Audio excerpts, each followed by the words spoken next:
G'day, welcome back to MGUY and welcome to this edition of MGUY EV News for Wednesday the 18th of September 2024. Be sure to follow me on the usual socials for more content, links in the description, and please make sure you're subscribed and have enabled all notifications so you don't miss out on any future videos. So this is the future that auto mechanics have got to look forward to in our wonderful electrified new world. And one of the big problems, as I mentioned in my last video, was that when these cars are damaged, when the battery gets damaged, you have to quarantine them. You have to keep them physically separated from other cars, because if a battery catches fire, then it's likely to, catch fire or set fire to stuff around it, the building even, or other cars. So you have to keep them quarantined. But this that's happened today is even more scary, as an Audi E-Tron GT EV bursts into flames during service while it's on the ramp. Yes, an Audi E-Tron GT has reportedly caught fire while at a US dealership for servicing. In a post on Facebook, the Carmel Fire Department, which services the city of Carmel, Indiana, was called to the scene of a dealership over the weekend for a fire alarm that had triggered the sprinklers. The first-in crews were met with heavy smoke conditions throughout the entire maintenance area, reads the Facebook post. After balancing the alarm, firefighters were able to mostly extinguish the EV car fire up on the lift. However, being lithium ion, it's nearly impossible to fully extinguish if there is thermal runaway, correct? Firefighters were able to lower the car onto wheel dollies and use both manpower and a forklift to push the vehicle out of the maintenance area.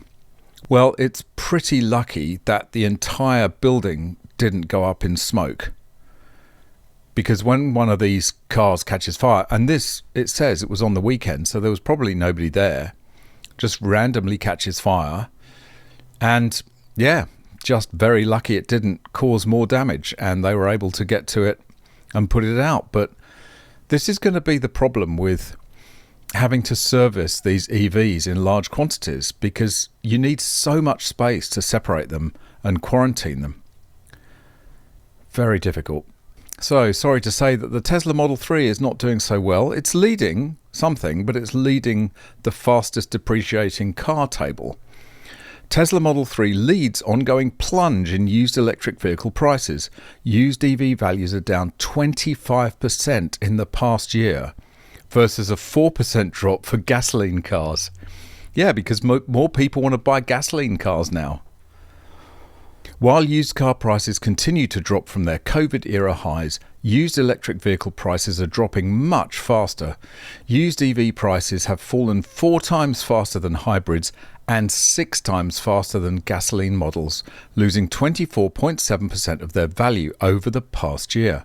This compares to a 6% drop in used hybrid prices and 4.4% drop in used gasoline prices, according to the latest IC Cars study. The study analysed the pricing trends of over 1.6 million 1 to 5 year old used cars sold in August 2023 and 2024 to determine the difference in market values between used gasoline, hybrid and electric vehicles. Well, I'll leave a link to the article in the description. All the articles mentioned in these news episodes are linked in the description, so go and check them out. But yeah, what did you expect? These cars are essentially disposable, and so used prices are crashing. We can probably look forward to seeing gasoline cars actually start to creep up in value on a year-on-year basis, because as fewer and fewer gasoline cars are being made and are available for sale, people will just buy used cars. And that's what I've always said: if you want to help the environment, buy a used gas car and keep it for as long as you can.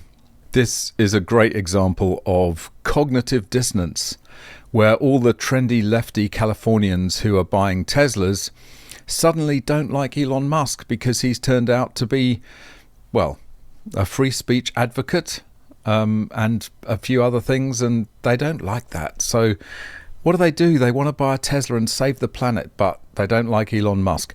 Californians are ashamed to drive Teslas. The Silicon Valley region once witnessed the highest adoption of Teslas. Now people there are moving away from the brand. Tesla sales in the Silicon Valley region have slipped by 22% in the first 6 months of the year. That's probably just the general decline in EV sales, but anyway. The region was once the Tesla hotspot, but rivals are quickly gaining ground as CEO Elon Musk continues polarizing his customer base. Tesla sales and market share have declined for consecutive quarters this year, and that trend is also reflecting certain parts of California where Teslas have been historically popular, the most recent vehicle registration data suggests. The first and second wave of Tesla buyers, especially in the Silicon Valley region, weren't just drawn to the brand's cool factor, but also its tech forwardness and climate-conscious appeal. Now experts suggest that rising competition and CEO Elon Musk's shift towards far-right politics might be a drag on the brand. Once Tesla's stronghold and the birthplace of its success, the region was proving ground for a brand that made Musk the world's richest man and accelerated the global shift to EVs. But now Musk is undermining that very brand, tarnishing the empire he built. Well, I'm just going to leave it there. Very funny. And this one from the UK Telegraph basically just confirming that EV prices are crashing faster and faster. Second-hand electric car prices falling at faster and faster rate. Electric vehicles, EVs, are losing value at an unsustainable rate as a slowdown in consumer demand sends used car prices tumbling, leasing companies have warned. The British Vehicle Rental and Leasing Association, BVRLA, warned that so-called fleet operators, such as car leasing firms and rental companies, are having to swallow large losses when reselling EVs because of accelerated, exceptional depreciation. In most cases, these companies buy new cars and own them for 3 years before selling them. Consumers who lease cars during these 3-year periods effectively cover the value of losses through monthly payments, which are calculated based on estimates of how much a vehicle is expected to depreciate. But in the past 2 years, the typical amount of residual value left over at the end of a car's lease has plunged from 60% to 35%, the BVRLA said. This means a car worth £50,000 when new will now drop to £17,500 in value over 3 years instead of £30,000. This leaves leasing companies facing unexpected losses. Jerry Keeney, chief executive of the BVRLA, has warned the trend is not sustainable. Speaking at an event in Parliament on Tuesday, he said, "The reality is that EV residual values in the last 2 years have dropped by 50%. And of course, what that does is that it pushes up lease prices, because the lease payments are based on the fact that there will be quite a chunk of residual value at the end of the lease, which is great for, petrol and diesel cars, but absolutely disastrous for EVs. So one of the main ways that people finance EVs is now going to be just more expensive. And funnily enough, the new Labour government in the UK, all in for cutting oil and gas and putting up wind farms everywhere. They've only been in power 2 weeks. Well, it feels like 2 weeks. It's been about 2 months. But now they're having to back away from the 2030 petrol car ban. Hybrids will continue to be allowed until 2035 in boost to motorists, and I will put money on the fact that that date will continue to get pushed back further and further. Ministers are planning to back away from a total ban on the sale of new petrol-powered cars by allowing hybrid vehicles to remain on the market until 2035. How generous of them. In its election manifesto, Labour vowed to scrap the sale of new cars with internal combustion engines by 2030 as part of its efforts to reach net zero. The language suggested that new hybrids, such as Nissan's best-selling Qashqai, which uses a petrol or diesel engine in conjunction with a battery, would be covered by the ban. But amid growing reluctance among drivers to buy electric vehicles and concerns about range, resale value and the availability of charging points, as well as lobbying from the manufacturing industry, the government is now expected to make clear that hybrids will still be sold for an extra 5 years after pure petrol and diesel cars. Well, it's just sliding, sliding, sliding. This is the thin end of a very thick wedge, which will continue for decades and decades. Because when the reality hits and people don't buy EVs, they're going to have to let car manufacturers continue to sell combustion cars. So we've got that to look forward to at least. And one of the car manufacturers in the UK that's totally drunk on the net zero and EV Kool-Aid is Jaguar, which is just, it's just so depressing that it's abandoning all its petrol cars, all its heritage, all its wonderful, wonderful heritage, and just going all in on the massive woke EV nonsense. And of course, this story. Anyway, Jaguar dealers in for a messy year, says JLR boss Rawdon Glover. Yeah, understatement of the decade. Current model range to go off sale in November. First new all-electric Jaguars due in 2026, which is over a year after November. Jaguar-owned boutiques to open in London, Paris and Shanghai. Current Jags to be serviced at Land Rover dealers. Jaguar dealers are set for a messy year in 2025, according to the brand's managing director, Rawdon Glover, who should be out on his ear probably in the next 12 months or so. With the last of the current range of Jaguars set to be sold in November this year, it won't be until 2026 when the first of the new copy of nothing all-electric Jags will be delivered, with a further wait for the second and third models. It's something Glover is acutely aware of, and he's doing it anyway. And when asked whether there was a bone to be thrown to dealers in the meantime, he replied with honesty, "The simple term is there's not an immediate bone to be thrown. The important thing we look at is we are part of a suite of brands. There is Range Rover, there's Defender, there's Discovery, and there's Jaguar. So while Jaguar clearly is going to go into this fallow period, there's lots to do on the other brands. But the reality is there will be a period where the retailers that are going to be future executive retailers have very little to do." I mean, who would buy an electric Jaguar? I mean, they're all just bland eco blobs anyway. They're all the same. So why would you choose a Jaguar over any other bland eco blob EV? Madness.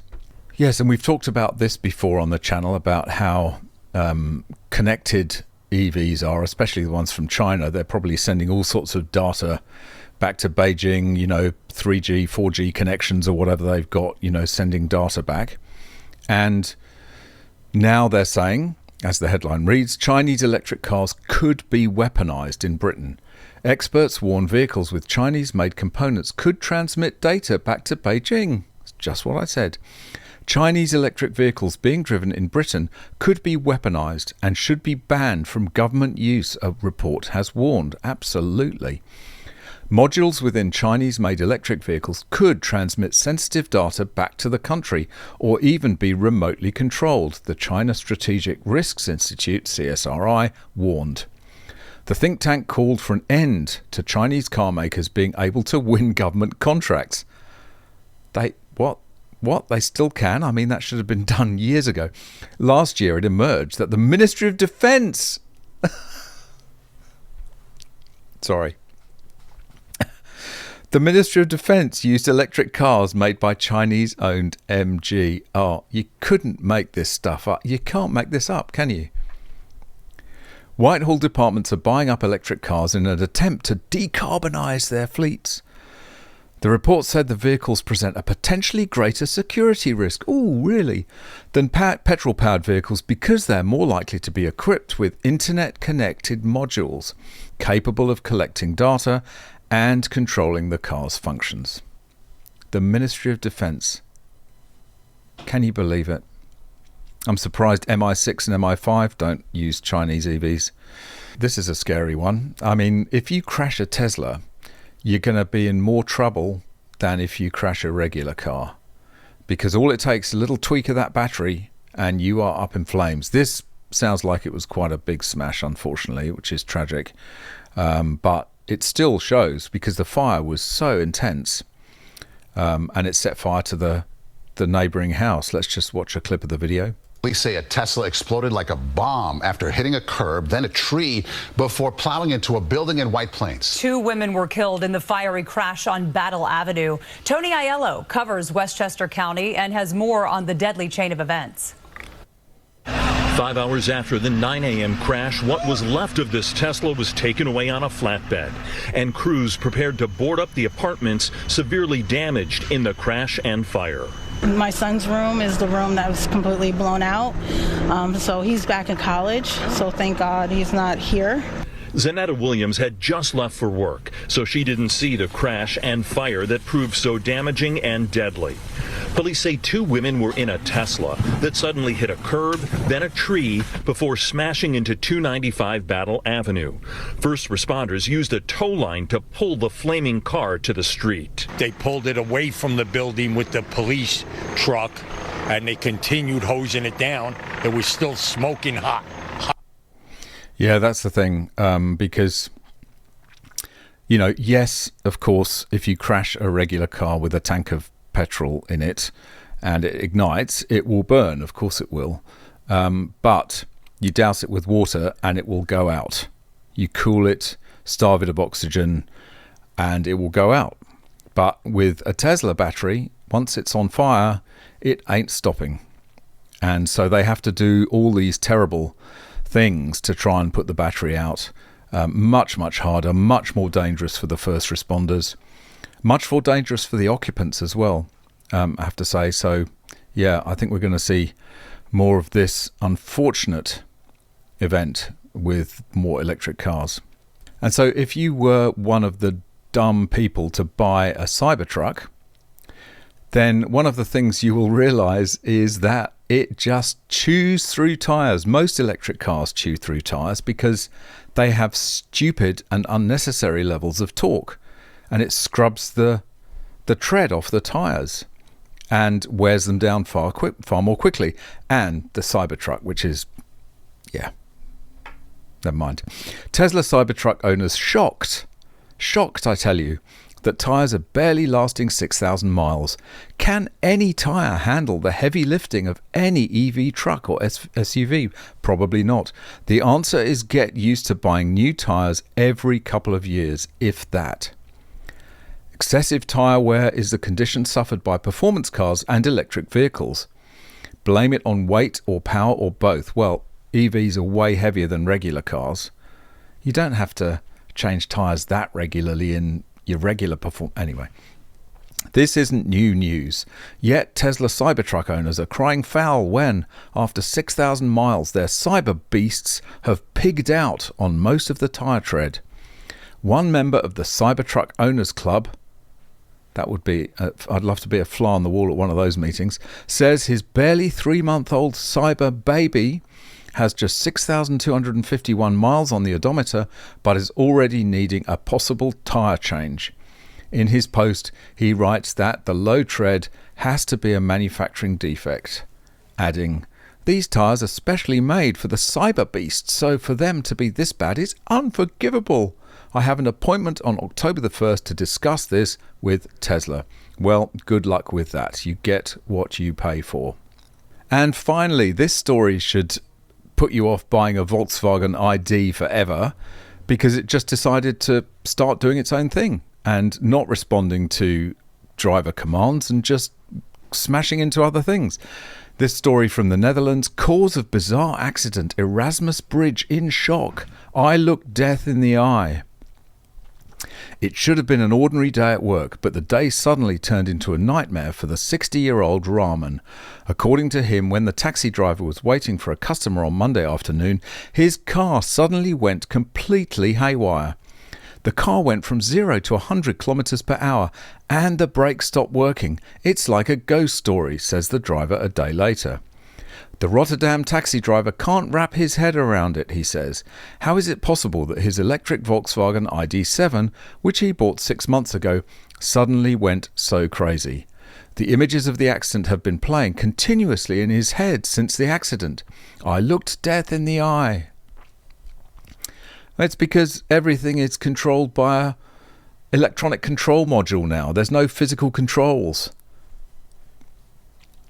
I mean, yes, other cars have, you know, throttle by wire and stuff like that. But just when you cram so much electronics and technology into a car, it just raises the risk that something like this is going to happen. Let's just have a quick look at the video here. So in this video, just keep an eye on the bottom of the screen on the right hand lane, because the car's driving away from the camera, and you'll see it enter the picture going at massive speed and crashing into another car. Just take a look. So it's Simon from the future here, realizing that if I show this I'll get demonetized, so watch it at the link. Yikes. That would spoil your day.